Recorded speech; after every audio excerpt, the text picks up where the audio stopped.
Hi, everyone. Good to start? Okay.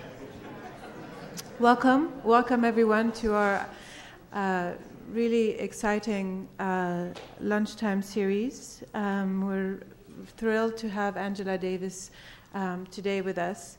How can I possibly introduce someone who has had a life as prolific as Angela Davis has? It's impossible, obviously, but I would like to try, nevertheless, to highlight a few of her achievements as a scholar, activist, and public intellectual working to combat forms of oppression all over the world. Born in Birmingham, Alabama, her upbringing led her to high school in New York, college in Massachusetts at Brandeis University, and study at the Sorbonne in Paris and at the University of Frankfurt in the 60s. You can imagine that kind of thrilling environment. She received her bachelor's from Brandeis University, as I said, where she studied with Herbert Marcuse, later continuing to study with him when she obtained her master's in philosophy from the University of California in San Diego. She later received a PhD in philosophy from Humboldt University in Berlin. Professor Davis' teaching career has taken her to San Francisco State University, Mills College, UC Berkeley, UCLA, Vassar, the Claremont Colleges, and Stanford University, amongst others. She's a professor emerita at University of California, Santa Cruz, where she taught in the History of Consciousness department and chaired the Feminist Studies department. Professor Davis' long-standing commitment to prisoners' rights dates back to her involvement in the campaign to free the Soledad brothers, which led to her own arrestment and imprisonment. Today, she remains an advocate of prison abolition and has developed a powerful critique of racism in the criminal justice system. She is a founding member of Critical Resistance, a national organization dedicated to the dismantling of the prison industrial complex, a term she has coined.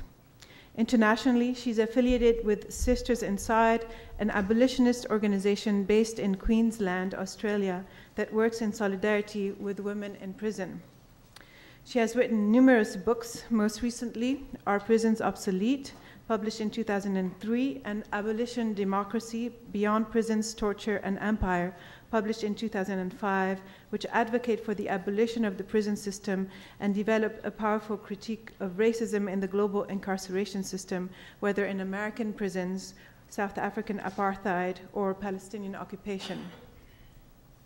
I would also like to introduce today's respondent, architectural and cultural historian Gwendolyn Wright, even though she doesn't really need introduction, and nevertheless, she shares a Northern Californian history with Angela, having completed her MArch and PhD degrees at UC Berkeley. I'm especially proud to welcome her to respond as she became the first tenured woman professor at GSAPP in 1985, a few years after Angela was the first woman to run for vice president on the Communist Party ticket in 1980 and 1984.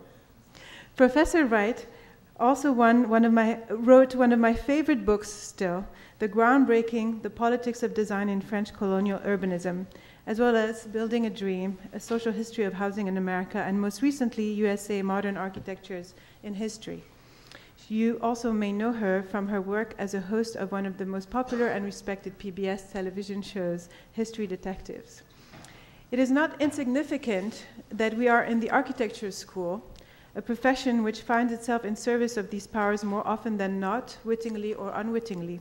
Yet architecture can be used in many ways, and in this regard, a few projects come to mind that are emerging here from the school.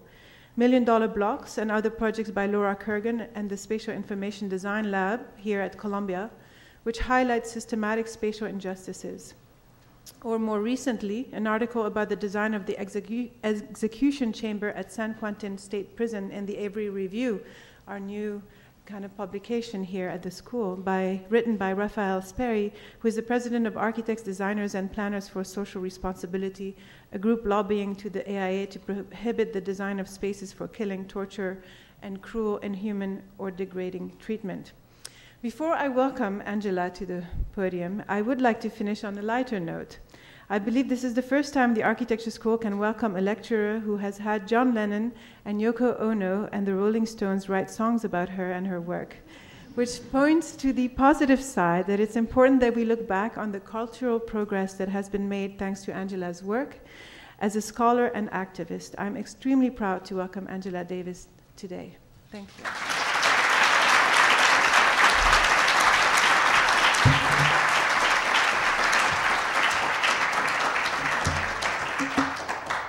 Thank you so much for the introduction, and good afternoon, everyone. Thank you. Is anyone out there? I thought I saw some people in the audience. But I would like to thank the Graduate School for Architecture, Planning, and Preservation for having invited me to participate in this lecture series. My only connection to the school over the years has been through my friend Peter Marcuse. You heard from the introduction that I studied for many years with his father. So it's actually a double pleasure to be here. And I understand that the lecture series this year focuses on objects, and specifically on urban objects.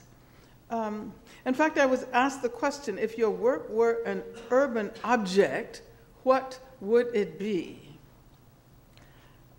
And I'm going to leave the question and point out that when I looked at the theme of the series, I chose to approach it more conceptually and choose an object concept, enclosures.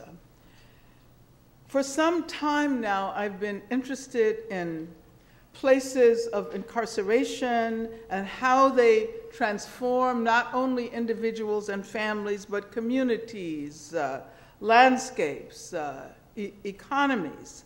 And I'm interested in how these sites of incarceration can be understood as pivotal structures in relation to larger socio-historical developments. Since visiting Palestine a few years ago, I've been especially interested in the connections between the over-incarceration of racialized communities in the US and everyday carceral structures in Palestine. Although imprisonment happens for different reasons, in Palestine we see a predominance of political prisoners. And even if people are not arrested for political reasons, they almost inevitably become politicized behind bars. And then, of course, in Palestine, if we use the concept enclosures, we have to talk not only about the prison as an enclosure, but the separation wall with its gun towers and checkpoints and the settlements that are walled off within occupied Palestine. Historian Gary Fields, in his article, Excommunicated, Historical Reflections on Enclosure Landscapes in Palestine, has written that the occupation has imposed upon the landscape an offensive program of remaking land and shifting populations on Palestinian territory that differs from the largely defensive partitioning of territorial space in today's landscapes of fear.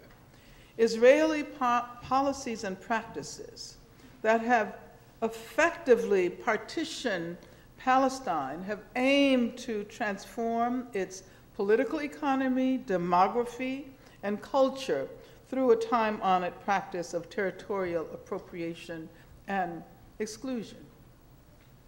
And of course, the settler colonial process in Palestine, and I think it might be important to point out that occupied Palestine may very well be the only place in the world where settler colonialism continues to expand. That process recapitulates the colonization of the Americas and the use of enclosures to transform a land inhabited by and protected by a diversity of Native American nations into a land without people, available for exploitation using slave labor also constituted through a form of enclosure. According to the OED, enclosure is, quote, the act of enclosing, the action of surrounding or marking off land with a fence or boundary, the action of thus converting pieces of common land into private property. I chose the object concept enclosure because I think it helps us to think through a number of interrelated processes that reside behind what otherwise might appear to be permanent things. It helps us to understand the process of reification and the role that it has played in producing populations of people that can be deterritorialized and criminalized. Of course, the history of enclosure goes back to the 16th century in England, when land was confiscated from peasants, privatized, and used for grazing pastures. I first encountered this term, I think, when I was a first-year college student. And I was required to read Sir Thomas More's Utopia. Do students still read that text? Does anybody know? Did any of you read it? How many of you read it? Okay, yeah. Well, of course, that text, Sir Thomas More, who was the undersheriff of London, involved very much in the legal process. It was first published in 1516. And then later, I read Capital by Karl Marx, and the section of the first volume, which is entitled The Secret of Primitive Accumulation. I then became aware that enclosures involve not only the partitioning of physical space, but that they perform considerable ideological ruses. So when Thomas More considers the abundance of theft during the 16th century, he argues that people are actually forced into a predicament that impels them to steal when their land is appropriated for the use of sheep grazing.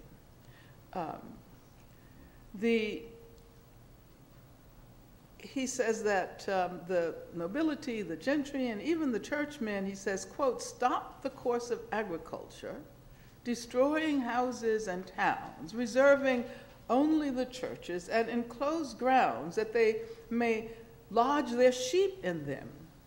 When an insatiable wretch who is a plague to his country resolves, I wish we could talk like that today, resolves to enclose many thousands of acres of ground, the owners as well as tenants are turned out of their possessions by trick or by main force, or being wearied out by ill usage, they are forced to sell them, by which means these miserable people, both men and women, with their poor but numerous families, are all forced to change their seats, not knowing whither to go. What is left for them to do but either to steal, and so to be hanged, or to go about and beg? And if they do this, they are put in prison as idle vagabonds.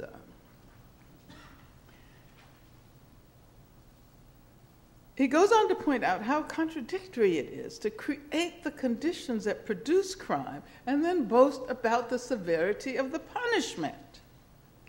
And then, of course, as Marx later pointed out, the process Thomas More was describing was the unacknowledged origin of capitalism. And just as More insisted that we understand that poverty and the theft that accompanies it is not natural, but rather has acquired the illusion of being natural as a consequence of social and economic processes that produce poverty. It was the enclosing of land that had previously been available to peasants either as tenants or as land that was a part of the commons.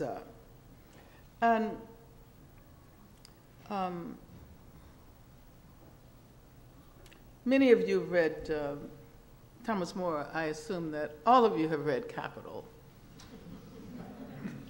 So I'm not going to ask. I'm just going to make that assumption. But you know that that Marx talks about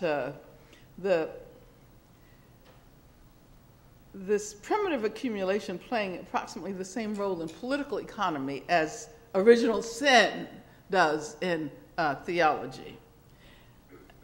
And in order to reveal the untruth behind the assumption that there have always been poor people and that there have always been those who are frugal and diligent and intelligent, he writes, the former accumulated wealth and the latter had nothing to sell except their own skins. And from this original sin dates the poverty of the great majority who, despite all their labor, have up till now nothing to sell but themselves, and the wealth of the few that increases constantly, although they have long ceased to work. And of course, he says in actual history, it is a notorious fact that conquest, enslavement, robbery, murder, in short, force, played the greatest part. Unfortunately, I don't have time to talk about this process at length. If I did, I would probably evoke Eric Williams' Capitalism and Slavery. Perhaps also go back to Rosa Luxemburg and talk about the ways in which her theory of accumulation emphasizes the importance of thinking about imperialism as absolutely necessary to the development of capitalism. And I might even talk about a recent text that was published last year by Craig Wilder, a historian. It's called Ebony and Ivy, which details the part that the Ivy League institutions played in slavery and the continuation of slavery, and how slavery helped to build such institutions as the one we are now temporarily inhabiting. And what's interesting about the Wilder text is that he not only focuses on the enslavement of people of African descent, but he also demonstrates how the genocidal colonization of indigenous people is woven into that history. It can't be separated. And generally, we think about slavery as having its history, and then Native Americans as having another history. But the point that I wanted to make as a way of moving toward a discussion of quotidian carceralities in the U.S. and occupied Palestine is that much of what we assume and take for granted has actually been produced by these socioeconomic historical forces. And capitalism requires many ideological ruses. It represents itself as the only possible economic system compatible with democracy. As a matter of fact, as the economic basis of democracy, as the core model of democracy. But one of the first insights, one of the first things that I learned from Herbert Marcuse was that there is deception at the very core of so many principles that are assumed to be principles of freedom and equality, and especially in the notion that the capitalist market provides the model for democracy. Now, this afternoon, we're really interested in how, well, on the one hand, how such a huge incarcerated population developed in the US at such a rapid rate during a very specific period, and continued to the point where there are more than 2 million people behind bars. In the 1970s, when I was in jail myself, there were 300,000 people in prison. And many of us who were doing this work then considered that to be a huge number. And especially considering the fact that today in India, which has a population that is about 4 times the size of the US, there are about 300,000 people in prison. So how to convince people that it was necessary to incarcerate such a vast population? And what was the underlying process of this incarceration? How to criminalize populations? Those of you who are architects and designers, you know that the prison industry, both the public prison industry and the private prison industry, since the 1980s, especially since the 1980s, has been a very, very lucrative field. But actually, we can go back to Jeremy Bentham. We can evoke the philosopher Jeremy Bentham and his architectural plans for a panopticon prison, which came to determine the construction of prisons all over the world. And even someone like Thomas Jefferson drew up plans for a prison. This is actually, I guess, before the field of architecture became such a specialized field that you had to attend schools like this in order to become an architect. But Thomas Jefferson has these very interesting plans for the penitentiary in Richmond, Virginia, which was eventually completed by Benjamin Latrobe. And I know that that various organizations, including architects, designers, planners for social responsibility, have been asking the American Institute of Architecture to amend its code of ethics and professional conduct to prohibit, as you were pointing out, the design of spaces that are specifically used for cruel, inhuman, degrading punishment. But let me go back to the 1980s. It's no accident that that era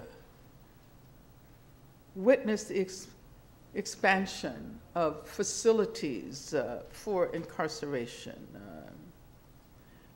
The era of the 1980s, which politically we used to call the Reagan-Bush era.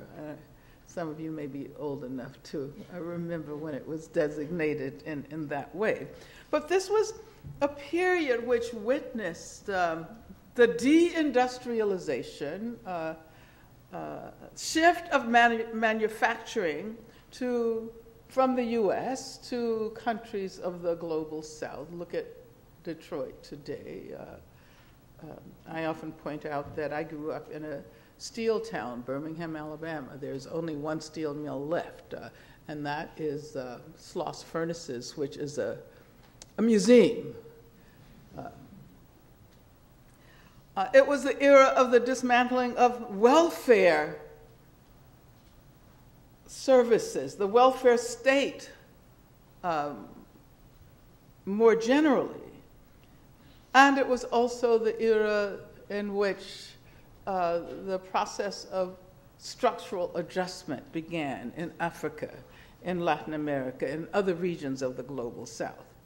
And so the point that I'm making is that these economic processes left vast numbers of people without access to jobs any longer, without access to education.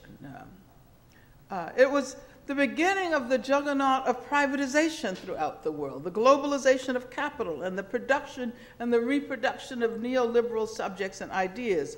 As, for example, healthcare became increasingly privatized, ever-increasing numbers of people lost access to the means of remaining physically and mentally healthy. So what would be the fate of people with no jobs, no social services, no recreation, no education, no health care, people who already suffered under conditions of racism and poverty? These are precisely the people who became the targets of the emergent prison industrial complex. They were the people whom global capitalism rendered superfluous. These were the people who could find no jobs because manufacturing had been exported to countries where labor costs were low and where unions had not yet organized. These were the people who could no longer count on welfare services, who could not afford to pay for health care. These were the people from racialized communities subject to constant hyper-surveillance. One deviation from the law, and they're caught in the net of law enforcement.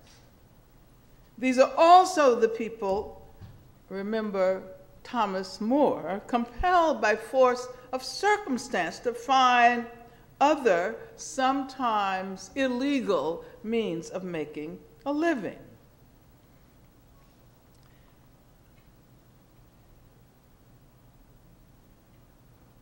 This was the period. This was the setting for the development of a gigantic global prison industrial complex. So we haven't yet talked about how profitable this undertaking turned out to be. To talk about it simplistically, one might say that people who were excluded from the profit-making machine because of deindustrialization, people who could not find ways of participating in that economy were compelled to yield profit in another way. Their bodies became the raw material for the profit of the prison industrial complex. Now, this process regenerates and reproduces itself. More prisoners equals more profits for architectural firms, construction companies, private medical companies that ostensibly provide health care for prisoners, more profits for the companies that provide services for the prison, food, uniform, soap, telephone calls, et cetera, et cetera. And then, of course, there's the work that happens within the prison. According to Left Business Observer, the federal prison industry produces 100% of all military helmets, 100% of all ammunition belts, bulletproof vests, ID tags, shirts, pants, tents, bags, and canteens. There is a jail in Arizona that you may be familiar with. It's called Tent City. It's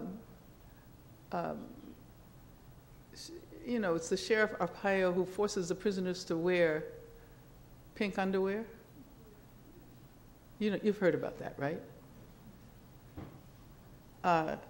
Well, you can find this online. But what's interesting about that place is that it's an outdoor prison. It's literally an enclosure. The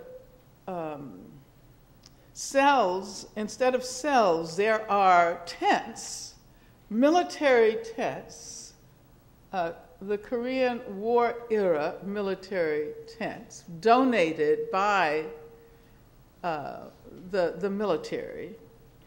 The prisoners, all of the prisoners are forced to wear pink underwear. And he Sheriff Arpaio reinstituted chain gangs some years ago. So I was thinking about the connection between the military, police violence, the military, incarceration. Because for some time now, we've been thinking about how to link police violence in the U.S. and police violence in Palestine, especially in relation to issues of incarceration. Now,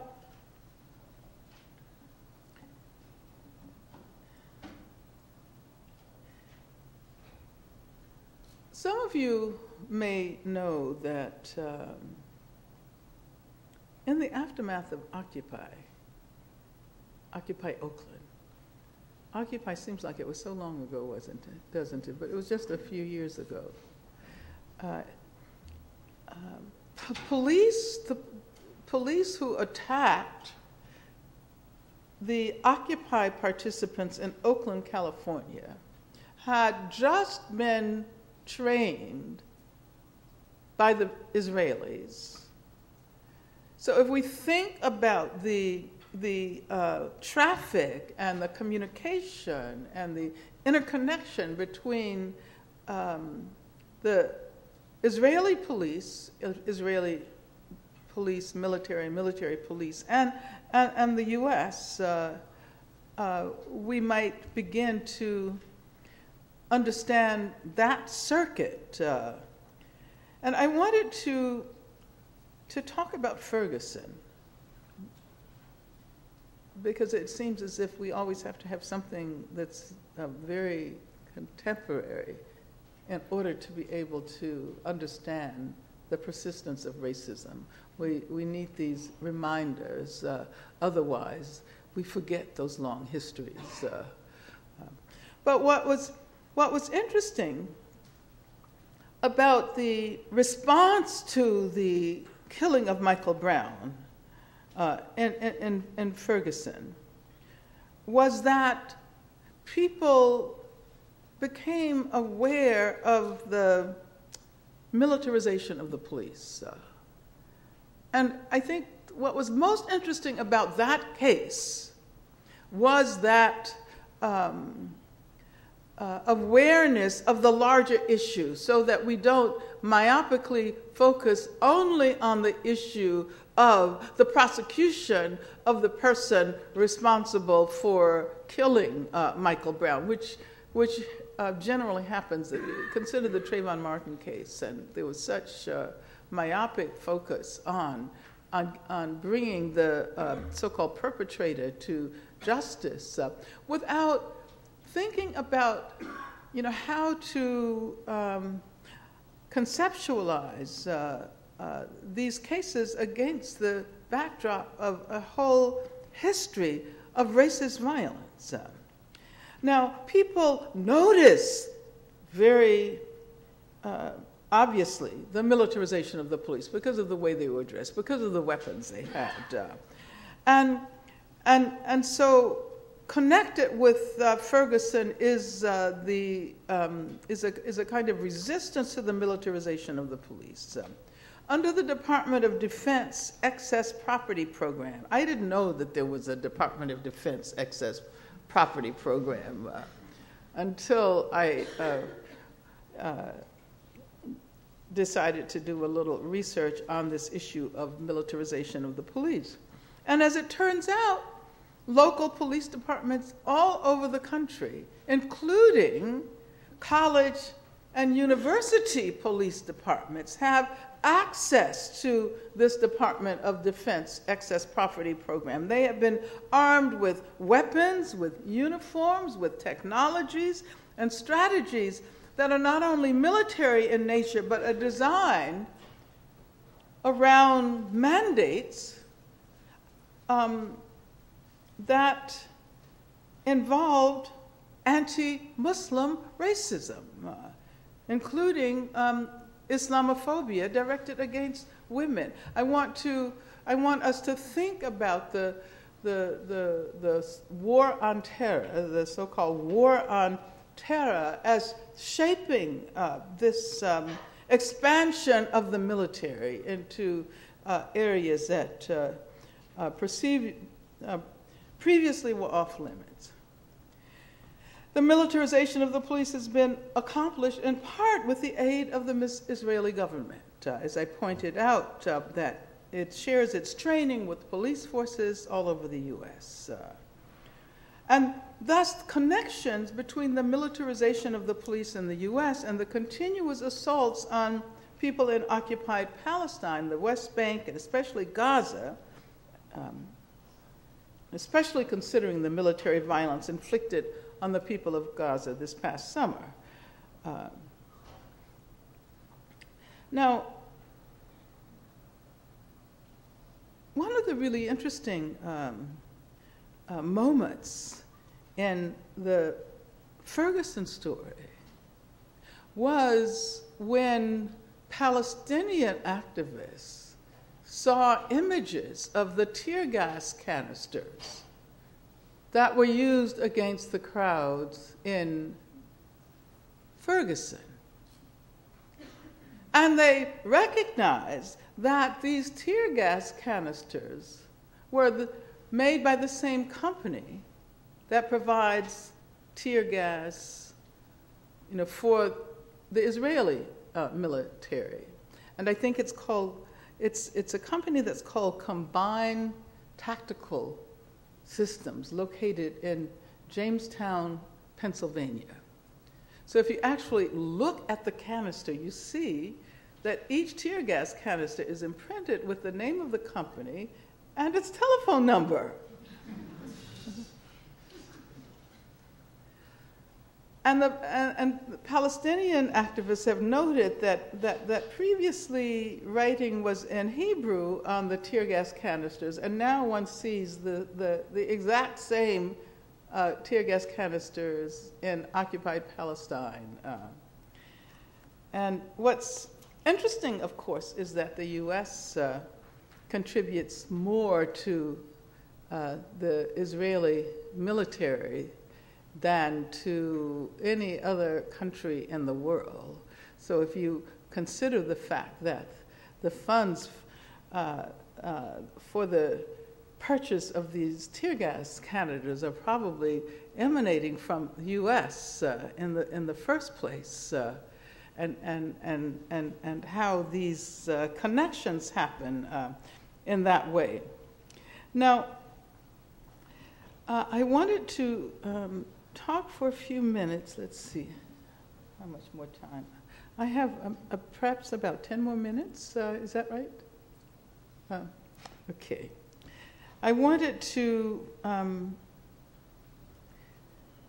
talk about the campaign, the BDS campaign that has been directed against a particular corporation that is very much involved in these carceral processes, these processes of the military, and it's called G4S. And some of you are probably familiar with the corporation, right? It is the third largest private corporation in the world, third only to Walmart and Foxconn. And it has its origins here in the U.S. It has links with the Geo Group, Wackenhut. But I mention it because if one looks at G4S, one can see these connections we are trying to explore today very, very clearly. G4S owns and operates prisons in Israel. They are very much involved in the checkpoints and the policing of the closures in occupied Palestine as a result of concerted resistance. They have agreed to pull out in 2017,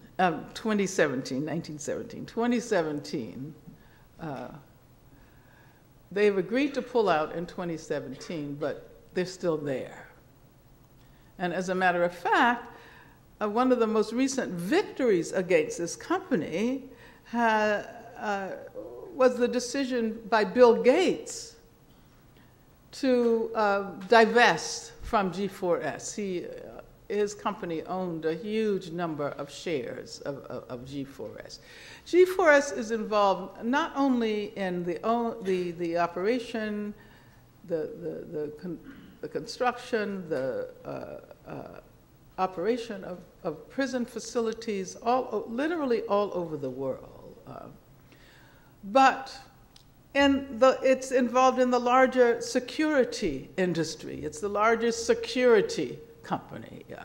So it provides security for rock stars, and at the same time, it escorts undocumented immigrants across borders. In the US, it is involved in the transportation of undocumented workers across the Mexican border. In the UK, it has been involved until recently in the transportation of African immigrants, until a very controversial mode of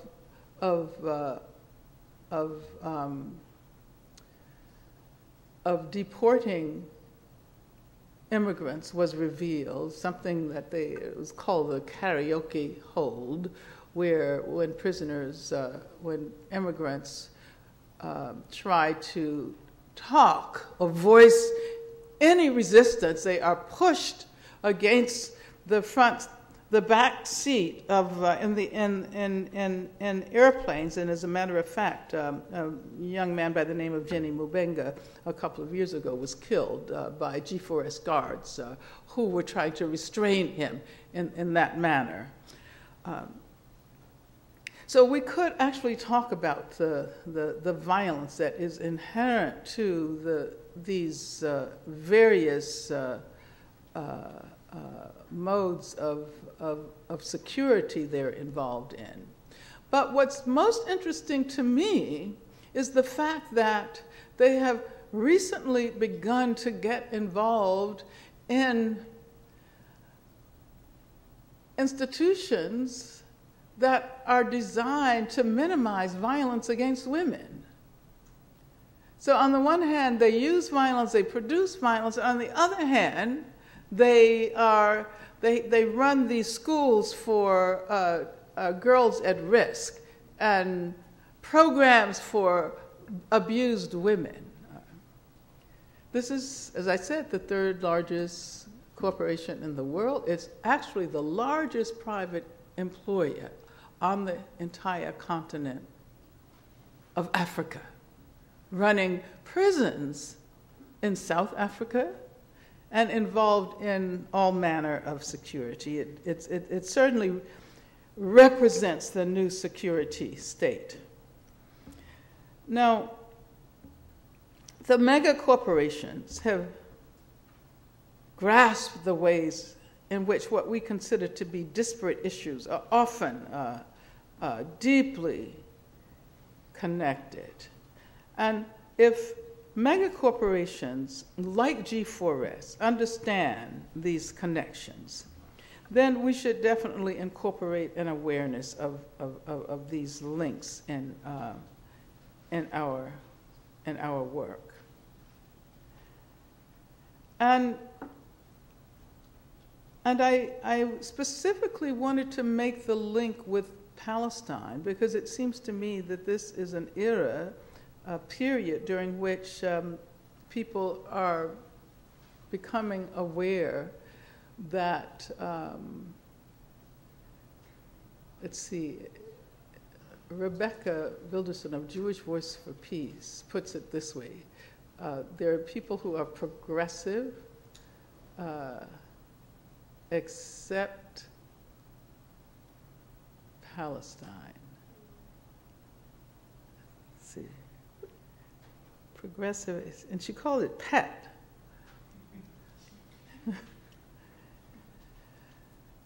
And so, you know, how is it possible to incorporate Palestine into social justice agendas, into the anti-over-incarceration agenda in this country, the campaign against the prison industrial complex, to abolish the prison industrial.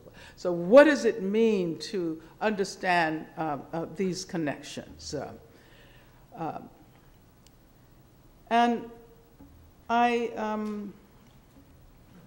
want to conclude by saying that I think it is incumbent upon us to understand these intersections and interconnections that bring social justice issues together, because it means that if we stand up against racism and, for example, heteropatriarchy, we should also challenge the attacks on immigrants.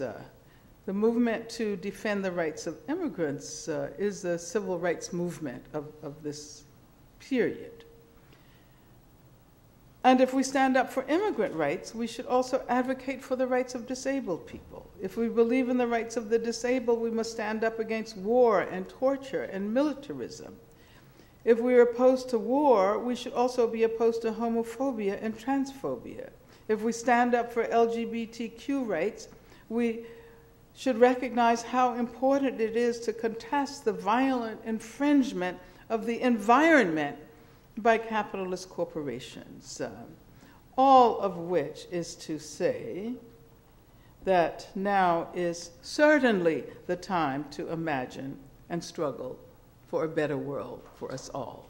Thank you very much.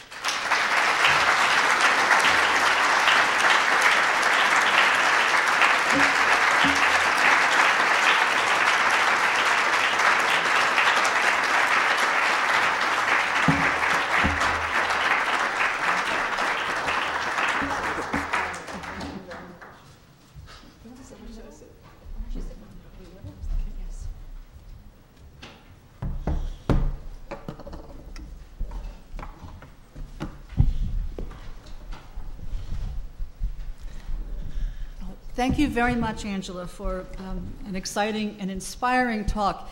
It was perhaps especially important to me personally because it brought me back to the fact that in the 1970s, when I was a student at Berkeley in architecture and then getting a PhD, those were the years when Angela herself was in prison, that she had been falsely charged, as so often happens with people who are put in prison. Because someone had used some guns that belonged to her in a raid on a courthouse.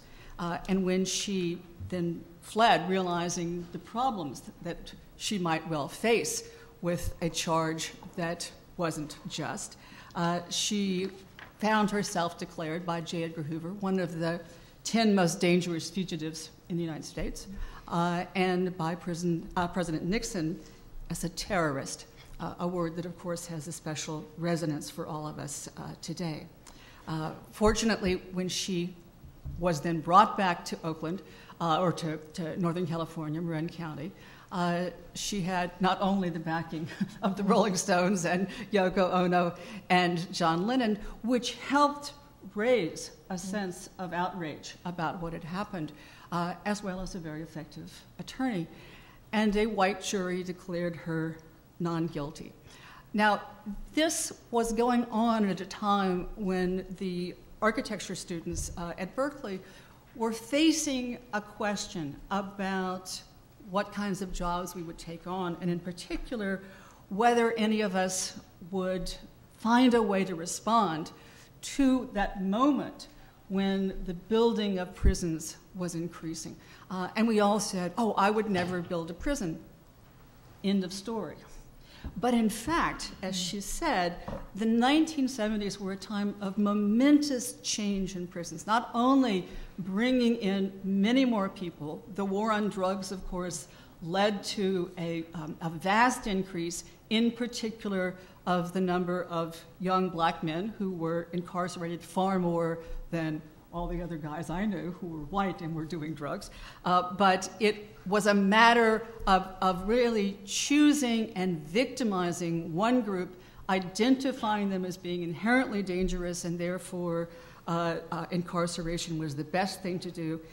It was a time when the U.S. military in Vietnam began to help the police in the United States to develop tactics to deal with urban problems that were, again, largely racialized, and of some architectural changes in prisons.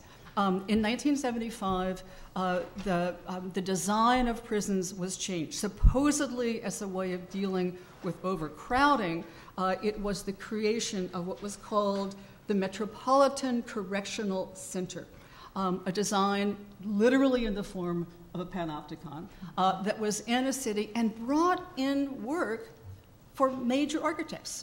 Harry Weiss, for instance, did one of these in the middle of Chicago. So it was seen as a chance for architects to do something good. And I think this debate that we were having about whether you can actually make a good prison is one of the directions I really would like to hear you speak about. It was also a time when, in response to those problems, the creation of the supermax that was far away from cities and was therefore going to intensify the isolation of people who were inmates and give a great deal more unfortunate liberty to the people who were their guards. Now, I'm curious what you see as the ways that architects can today or then respond, because to me, our saying, I would never do a prison was too easy. The notion has to be something larger than what you would take on individually. To what extent can architects become more critical about aspects of incarceration, about aspects of labeling and victimizing certain populations as inherently dangerous? To what extent are we having, I think, to have a challenge in this school to remember that it's not just what we ourselves choose to do as the kind of work we would take on, but how we want to speak to a larger society and have people become aware of the terrible repercussions of certain kinds of spaces, not just of the prisons, but of the world that the prisons, and especially these isolated supermax prisons, and then the solitary confinement within those creates. That has augmented problems about labeling certain groups as being dangerous. Obviously, for a long time, this was directed toward African Americans. It's now directed toward Arab Americans, directed toward immigrants of all sorts. And the notion of who is potentially a terrorist is therefore ipso facto a terrorist, and how to imagine both places. You've given us this challenge. How do we imagine these new terrains of justice? What kinds of spaces could that entail? What would you see as a challenge for architects of all ages, but perhaps especially for young architects who are trying to think through and formulate the terrain of their own conscience? The things that they want to oppose, but also the things that they would like to see happen in the world. So what kinds of spaces could be spaces of justice? Well, I don't know whether there's any such animal as a good prison. There are prisons that are better. Obviously, I have visited prisons actually all over the world, and I discovered that in Scandinavia and the Netherlands, you can say that those prisons are better than U.S. prisons, although increasingly the U.S. model is the dominant model. The U.S. has basically colonized the entire world with its architectural assumptions about what prisons are to be. And of course, there has been resistance to prison construction, and it would seem to me, and I can't, of course, prescribe modes of action for specific people, but I can say that it would be really quite remarkable if vast numbers of architects refuse to participate in the construction of any more prisons.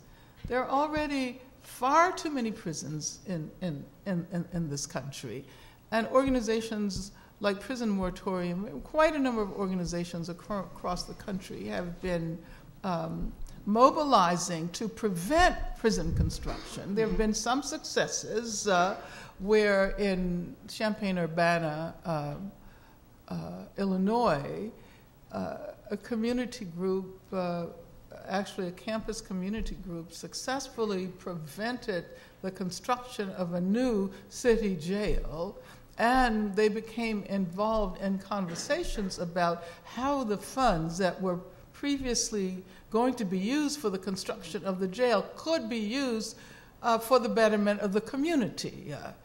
So they were considering education and recreation. So it would seem to me that if architects could propose ways of providing alternatives, not only alternatives to incarceration, but spaces that would encourage the kinds of activities that would lead people away from the trajectories that normally lead in the direction of prison, I think that would be quite remarkable. And I think just also I really appreciate that, to kind of work on the surrounding, but also I think in the spirit of continuing Gwen's request for us to engage, I was thinking that it's interesting that in studio crits you will always still find the panopticon as something to examine, to analyze, to critique, but we never talk about the spaces of contemporary prisons. And it was striking in Raphael Sperry's article in the Avery Review. He describes the banality of death, where these spaces of execution are really not a single thought has gone into it. And it just shows that I think that there is another form of architectural practice we can engage in, which would be more similar to the work of someone like A.L. Wiseman's forensic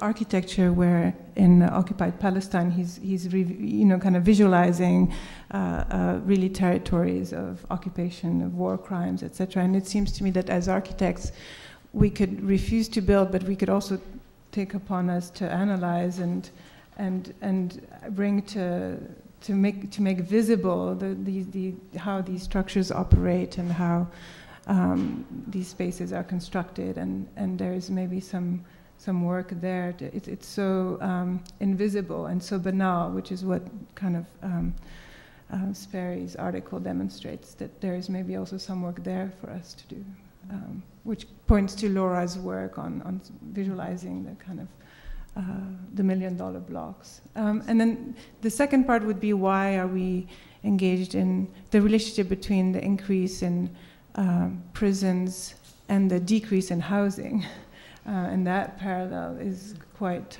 because that could be another motor, right? And yet it hasn't been. Yeah, as a matter of fact, if one looks at the city of New Orleans now, where the projects, I don't know if any of you had visited the spaces where the projects. They were pretty ugly and pretty indestructible. Vast numbers of poor people, poor black people. And now, of course, because the inhabitants of those projects were compelled to evacuate during Katrina, and New Orleans has been reconceived as a space from which poor people are barred, so that if you look at the new housing that has been constructed for the so-called low-cost housing, which is middle-class housing, which is housing that will probably have to be replaced in 10 years. It doesn't look like it's going to last very long. And what it required to tear down these projects that probably would have been there for the next several centuries if they were not removed. Yeah, I think it is absolutely important to not only think about those kinds of transformations, but to recognize that as far as prison building is concerned, the more prisons, good or bad, supermax or smaller community setting prisons, the more places of incarceration there are constructed, the more there will be. Mm-hmm. They will only ever proliferate, and they will only ever move into areas that had been previously assumed to be off limits to those modes of repression. If one looks at juvenile facilities, increasingly they are beginning to mirror the supermaxes, as a matter of fact. The supermax serves as a model for the medium security, the high security, medium security prisons. Those prisons serve as a model for women's prisons. There used to be a very different architectural model for women's prisons, like in Alderson, the California Institution for Women. Now those prisons are exactly the same, and they are largely based on the Panopticon model. And now juvenile facilities are being constructed according to that model. The juvenile facilities look like maximum security prisons. So it seems that if one looks at the long history of the institution, it has only ever become more repressive. Even reformers who have called for an end to the repressive character of incarceration and for the creation of more humane modes of incarceration end up being devoured by this process that becomes ever more repressive. Well, I think that's one of the major challenges that all architects face, because the idea of wanting to improve a circumstance is perhaps one of the fundamental goals of architecture, and yet it also naturalizes that circumstance, and it says we have to keep this kind of institution, and later on for professionals it then becomes a way, as you said, not only of having jobs, but of having specializations. And there are many architects now, unfortunately, who specialize in these kinds of buildings. And so I'm certainly not suggesting there can be good prisons, but I do think we need to explore, and we even have a responsibility at a place like this, to try to explore the ways in which there can be alternative settings, for instance, for young people, because one of the real problems with juvenile facilities is it's a presumption that all of these people, young women and young men, are going to go on to become criminals, and therefore we'll start punishing them now in the place we put them, as opposed to any effort to try to develop alternatives. And the farther they are away from any visibility by other people and from any contact with other people, the harder that is. I can recall when the Women's House of Detention in the old Jefferson courthouse was there, and whenever you walked by, you'd hear family members and friends on the street calling up to the women who were in the prison, and there was the possibility of sustaining a social life that gave dignity and that gave a sense of a world you could come back out into.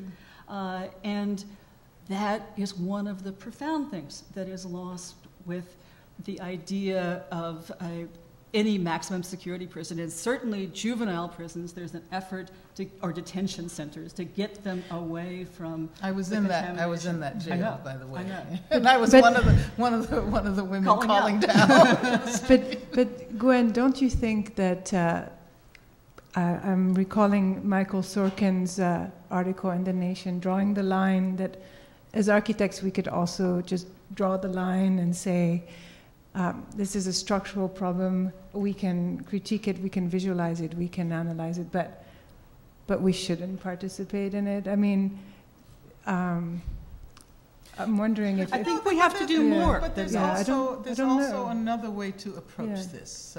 Because when we talk about carceral structures, we aren't only referring to jails and prisons and places of incarceration.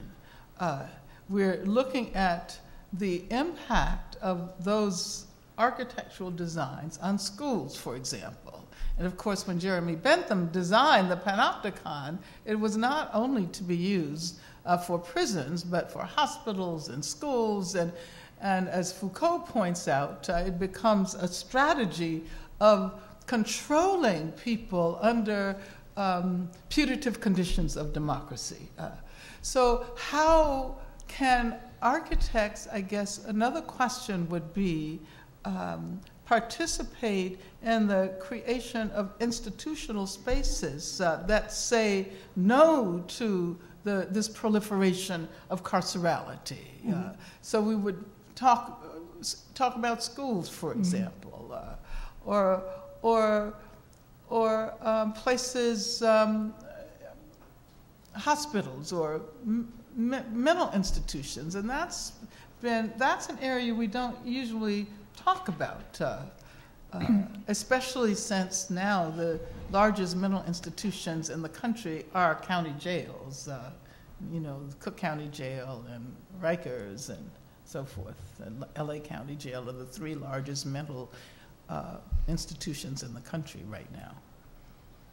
Well, the closing down of so many mental institutions, and especially of services for children in the 70s, was, of course, one of the points that put huge pressure on many populations, especially minority and poor urban populations, and led to the kinds of conditions that were then taken up as the reason why we had to have more prisons was because of this, as opposed to figuring out ways to fund community health services, to have those be institutions, yes, because these can sometimes be real issues that one wants to deal with. Education does require some sense of organization, but it does remind us that the 1970s were a time of interesting experimentation in places for education. There may be some of the most positive and even joyful schools that were being built in an effort to try to think through how to make children be happy when they were in elementary school, how to have these places that were open and animated and somewhat jumbled around, so everything didn't have a particular place. And that would have been an interesting parallel for thinking about places for people who had been in mental hospitals. But instead, it was simply close them down and say that communities will take care of people without giving families and communities the help that they needed. Well, it's an interesting parallel because there was a campaign to abolish psychiatric institutions. Right. There was a major progressive campaign precisely because of the strategies of repression that were used, and it was very clear that these were not spaces that would encourage any kind of health or healing. And one can say that one can say the same thing of the jails and prisons today. They are not spaces that within which it would ever be possible to resolve the social problems that lead people to go to prison.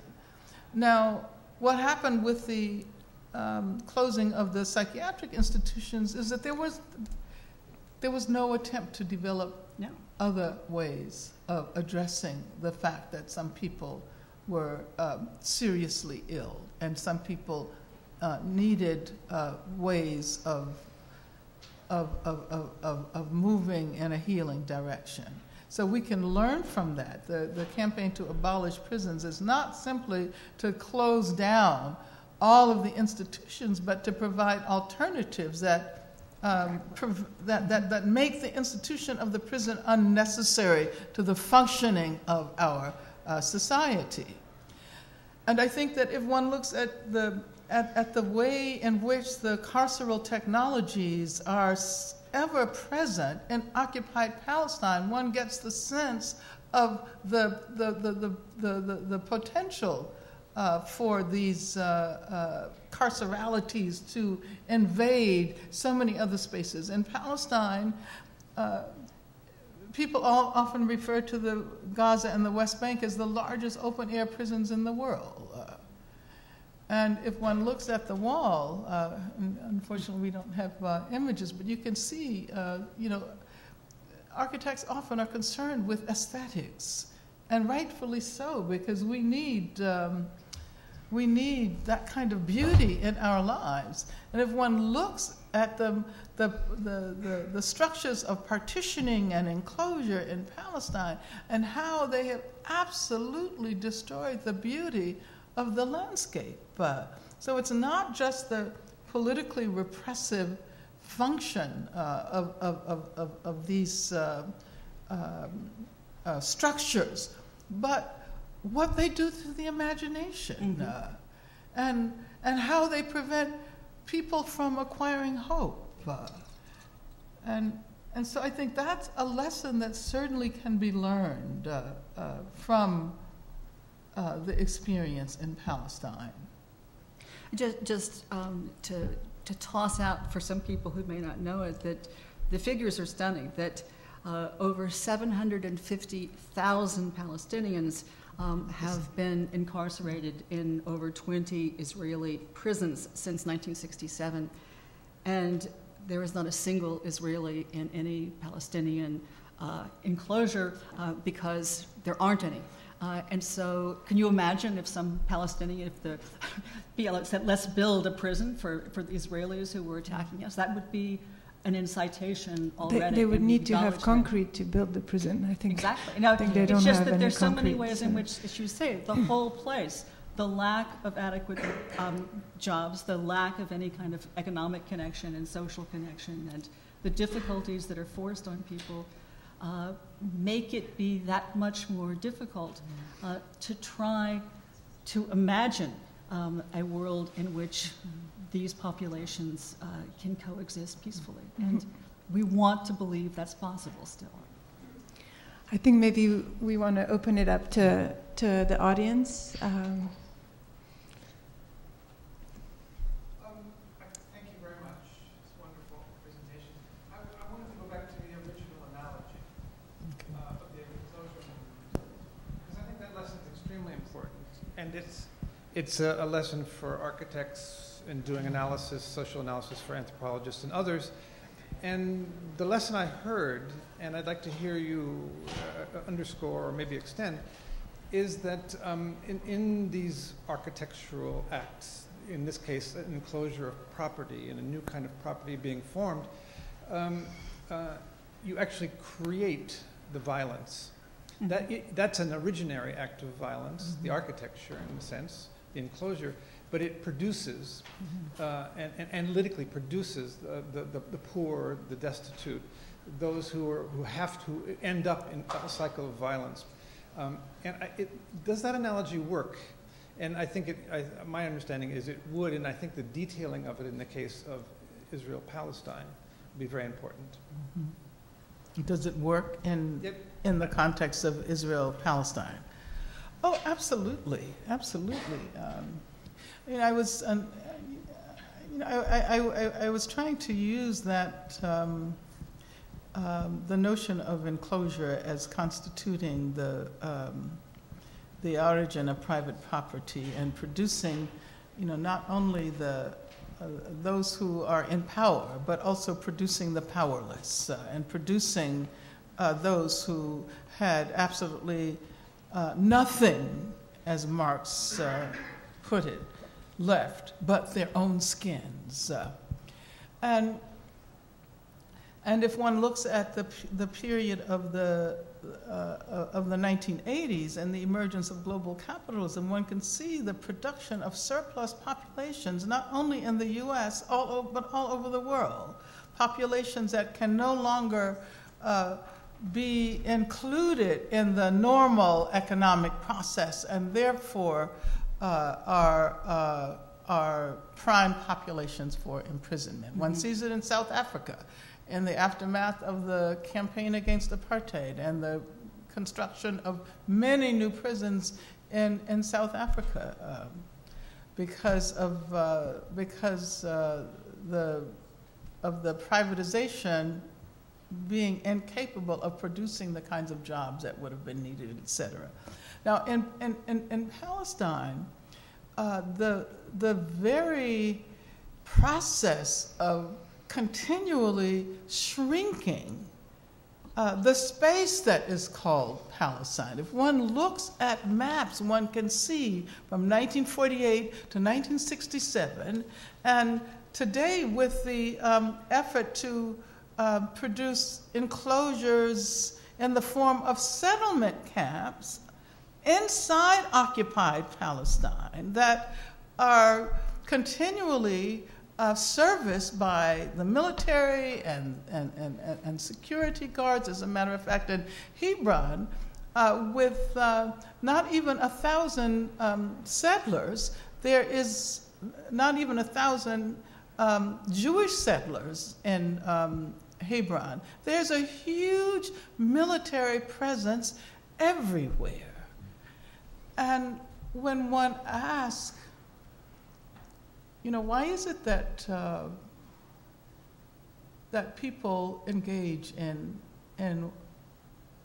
what we sometimes consider inexcusable acts of violence?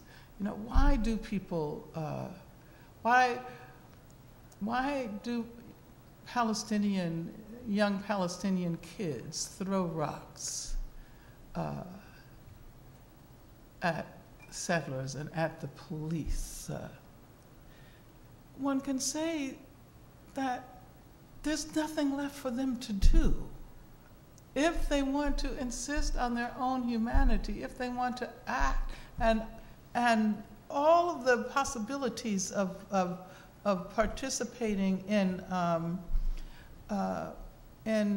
viable forms of resistance are gone. When one asks, well, why do young Palestinians see violence as the only mode of expression? In many ways, you can say that reaction has been produced. It's been precisely produced by the infliction of violence and by the constantly by the checkpoints and by the walls and by the everyday carceralities of Palestinian life. And what I find so remarkable is that it's taking so long for the world to recognize this. Peter? It seems to me that architects and planners and designers have two special responsibilities in dealing with the issues that you've been talking about. One is that as professionals, they need to engage in the public debate to do exactly what we're doing here, to put their particular, to some extent, to a large extent, professional knowledge of the impact of the built environment on human behavior, to bring that into the public discussion. And they can do that individually. They ought to do that through their professional organizations also, and voluntary organizations, not only ADPSR, but also the licensing organizations of planners and of architects. But I think architects and planners, designers have an individual responsibility, which is tricky and which is difficult. And I would give the examples of nuclear scientists asked to build a nuclear bomb, with the scientific organizations arguing that no scientist should be ethically permitted to engage in those activities. I would give you the example of the American Psychological Association right now saying that no psychologist should be involved in monitoring torture and saying when it's going too far. I'd give you the example of the Planning Association in South Africa taking in the last days of apartheid the position that no planner may ethically take part in the planning of segregated communities, of the townships in South Africa. I wonder if you would support the argument, the position that not only should architectural and planning organizations take public policy positions, but they should include in their code of ethics prohibitions on unethical conduct with penalties in terms of continuing professional practice. I think that would be a great idea. But perhaps the architects should answer that question.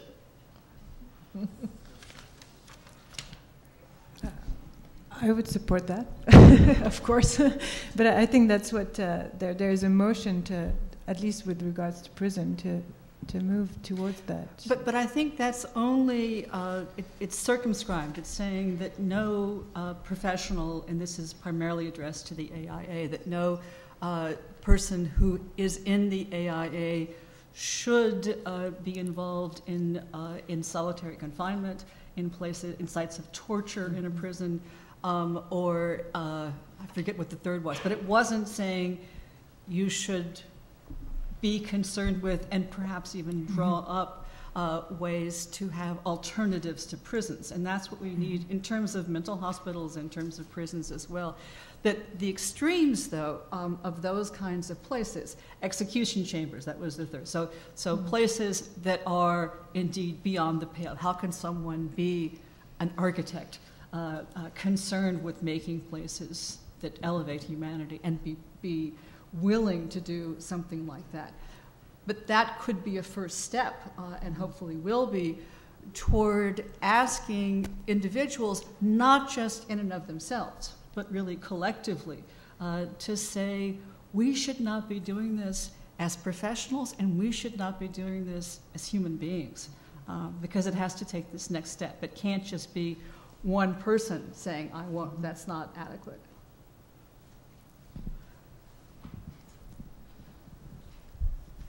Could you comment on the recent reforms in California? For instance, in repealing the 3 strikes and your outlaw. Do you feel like California is setting an example for prison reform? Well, if one looks at the long history of jails and prisons and the reform movements that have always accompanied them, Foucault points out that one should not consider reform as a phenomenon separate from the institution of the prison itself, because the prison itself emerged as a reform of existing punishments, and it has always been accompanied by these reform movements. Unfortunately, what one sees in this long history is the pendulum swinging back and forth from rehabilitation to incapacitation, from reform to punishment. And I think we're now in a period when people are thinking seriously about reform, including, some of the most right-wing politicians like Newt Gingrich and Grover Norquist. We've created an organization called the Right on Crime. Right on Crime. And they've actually come out against mass incarceration. They've come out in opposition to what they perceive as the largest government program aside from the military. So they see it simply as a way of scaling back government, creating smaller government. And what they don't acknowledge is the work that needs to be done in order to make this campaign against over-incarceration productive. So they don't see new institutional possibilities. They don't see the need to create a very different kind of educational system and healthcare system. And I think that is where the work needs to be focused right now. It's important that things are changing in California. Proposition 47 was just passed, which means that some previous felonies are now misdemeanors so that people will not be spending such long periods of time behind bars. Here in New York, of course, you've had the campaign against the Rockefeller drug law.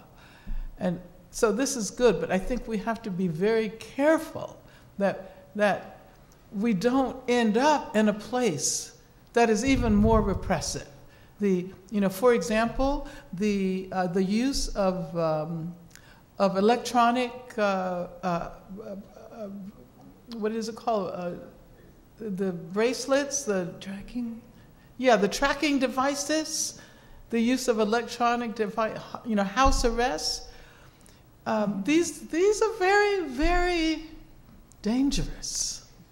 And also one has to consider the discussion about the use of pharmaceuticals to prevent people from engaging in crime. So I always like to think ahead and imagine the alternatives that might actually end up recapitulating the modes of repression that they appear to address.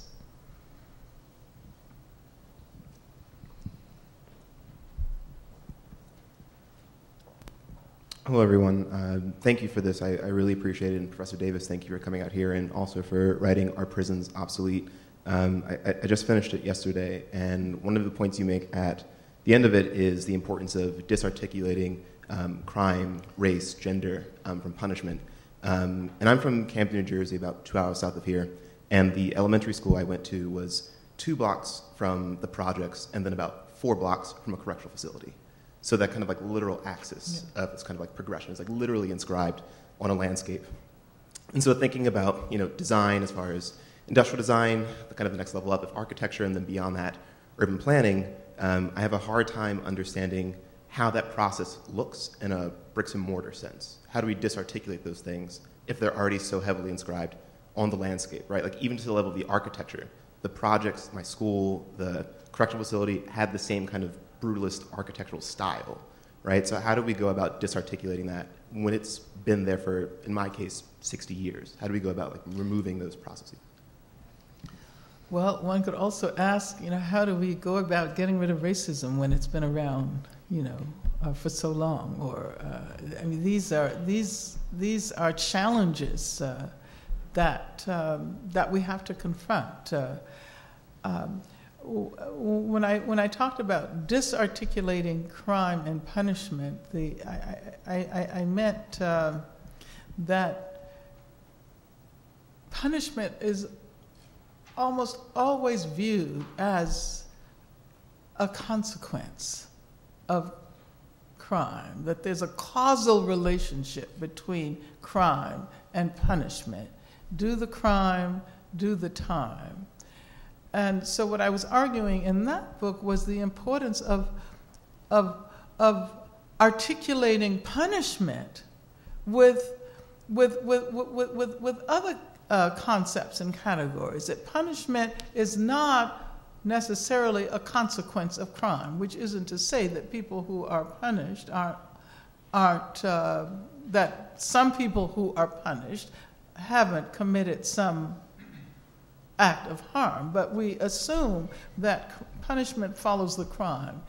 And as we've been talking today about the various links that we can make with punishment and racism, punishment and the global economy, punishment in the U.S. and what happens in Palestine.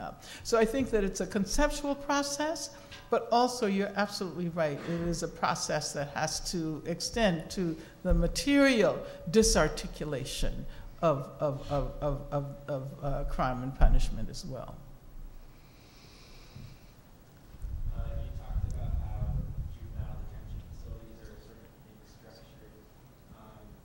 To prime young people for jail or carceral environments in the future. Could you talk about how public schools are being built that way, especially with the rise of privatization in the public school sector? Yeah, well, of course, there's a lot of work that's been done recently on the school-to-prison pipeline. And one might say the culture that moves along that pipeline back from the prison to the school.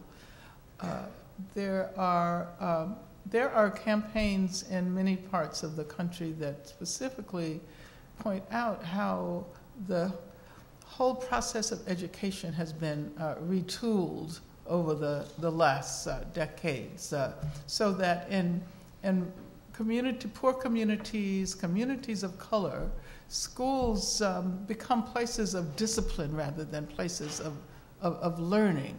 And architecturally, they're designed in order to encourage discipline. The teachers learn to value discipline over education. And so it is in this way that the students are being treated as if they were already prisoners. So it's not surprising that so many of these kids who attend schools like this end up going into juvenile hall, and they go from juvenile hall to jail and then to prison.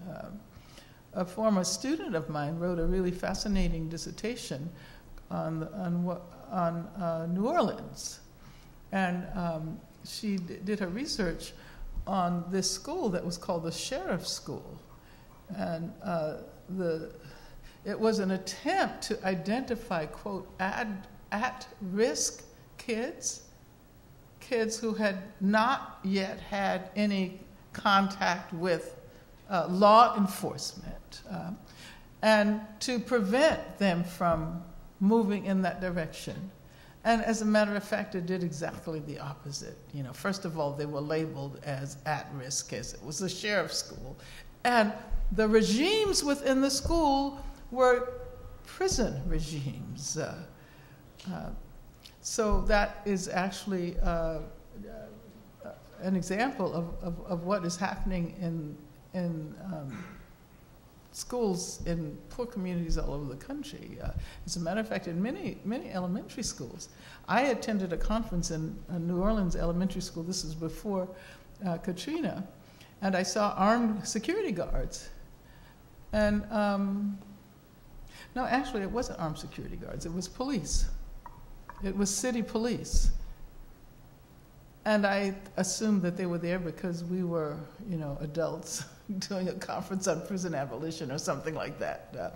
And so I had a conversation with one, and they said, no, that was their regular job. And these were elementary school kids, and they were armed guards who patrolled the halls in this school every day. What I find disturbing is the loss of references in the society altogether. I mean, I was impressed with this book, Thomas Frank, What's the Matter with Kansas? The way in which the society has gone progressively to the right, in elections, for example, not only in the States, but elsewhere. And the way in which conversation, a way in which structural conversations simply do not take place, because I think many of the problems in schools for poor people is that they come from homes that are just holding on by their fingernails, so they don't have enough food. It's a never-ending kind of chain of cause and effect and which we all accept. The way in which the society has gone sort of quiet.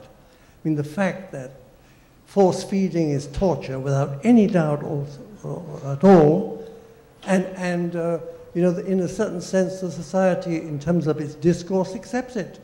Okay, Guantanamo goes on, we go on force feeding people.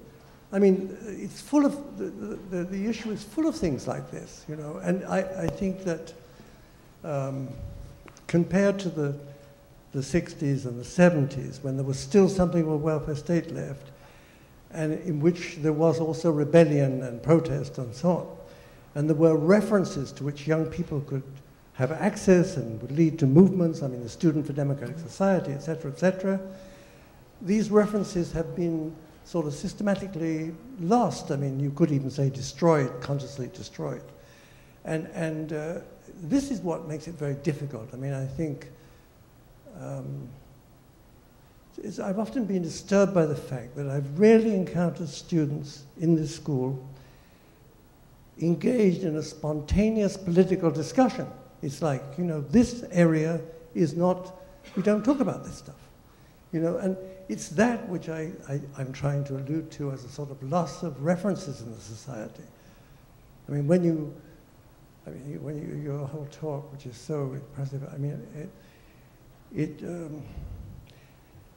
just goes on, doesn't it? This late capitalism becomes more and more ruthless, and there are more and more surplus people because, frankly, we don't need them, And you then you can see how, rebellion in this country, if it really got that bad, would be put down with the most, utmost violence would be used to put down rebellion in the United States. Don't you think that's the case? Well, I don't know if I'm so pessimistic about the younger generation. And I suppose I say this because I realize that that in many ways each generation has to find its own path, its own, and that we may not see the same kinds of formations as we saw when those of us who are much older now were much younger. But there is some excitement. As a matter of fact, I think that the children who are perhaps the grandchildren of the 60s activists are producing a very different kind of enthusiasm and desire for change. And I have seen a lot of campus activism. Maybe it's because I live in California. I don't know. But I was teaching at UCLA last spring. And during the course of that semester, the students organized they organized for a resolution against private prisons, that student funds would not be used to purchase stock from any company that is. And they did an amazing job, and they actually won that. And at the same time, there was an effort to call for boycott, divestment, and sanctions. and Students for Justice in Palestine, these formations exist on campuses all over the country and are doing really amazing work and are being targeted also by administrations.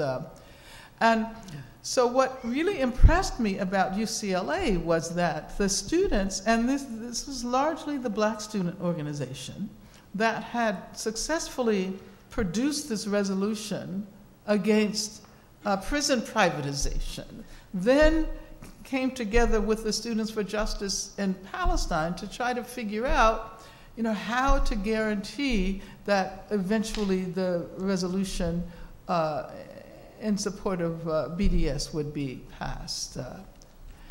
So I see some interesting forms of activism. We haven't really talked about feminism at all. That is an area in which there's some very interesting new modes of activism. And I'm not only talking about women's activism, I'm not only talking about activism around issues of gender and sexuality. I'm talking about approaches to, for example, prison abolition that come from feminist theories and practices.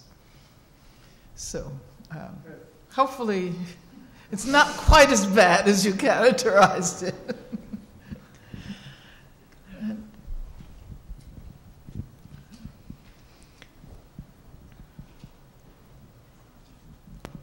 Thank you for your visit and for the work of your life.